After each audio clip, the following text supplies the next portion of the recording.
Mission 2024 में मोदी सरकार को चुनौती देने की मोर्चाबंदी शुरू। इस विपक्षी गठबंधन का नाम रखा जा सकता है पीडीए। अखिलेश और विपक्षी दलों के पीडीए में क्या है अंतर, जानिए आखिर क्यों गठबंधन के लिए सोचा गया यही नाम। मिशन 2024 यानी अगले लोकसभा चुनाव में मोदी सरकार को चुनौती देने के लिए विपक्षी दलों की मोर्चाबंदी शुरू हो चुकी है। पटना में 15 विपक्षी दलों ने शुक्रवार को बैठक की और भाजपा के खिलाफ एकजुटता का प्रदर्शन किया। पिछले चुनाव तक भाजपा नेतृत्व वाले गठबंधन एनडीए के खिलाफ विपक्ष का यूपीए मैदान में उतरता रहा है। इस बार विपक्षी गठबंधन का नाम पीडीए रखने की चर्चा है। हालांकि नाम पर अंतिम मुहर शिमला बैठक में अगले महीने लगने की संभावना है।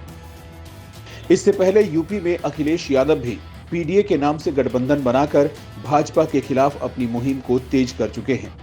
विपक्षी दलों और अखिलेश के गठबंधन का नाम सुनने में भले ही एक लगे, लेकिन दोनों का मतलब बिल्कुल अलग है।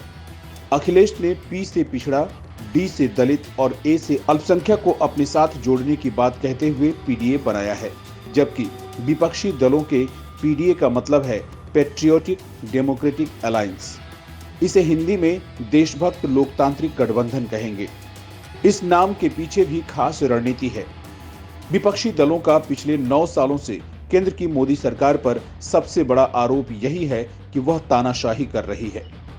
उसके खिलाफ बोलने वाले छात्रों, किसानों, एनजीओ या राजनीतिक दलों को देशद्रोही बता दिया जाता है।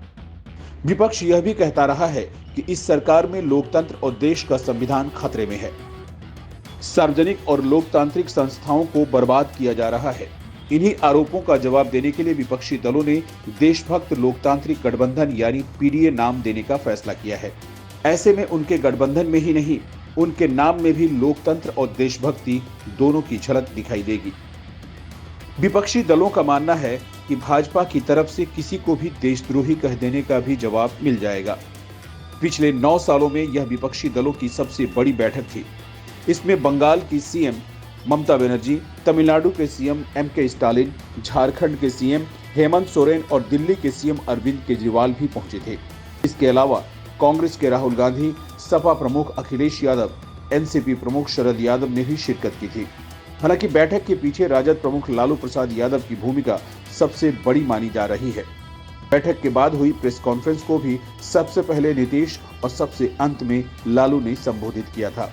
ऐसे में इशारा साफ था कि मोदी विरोध की धुरी नीतीश और लालू ही इस बार बनने जा रहे हैं।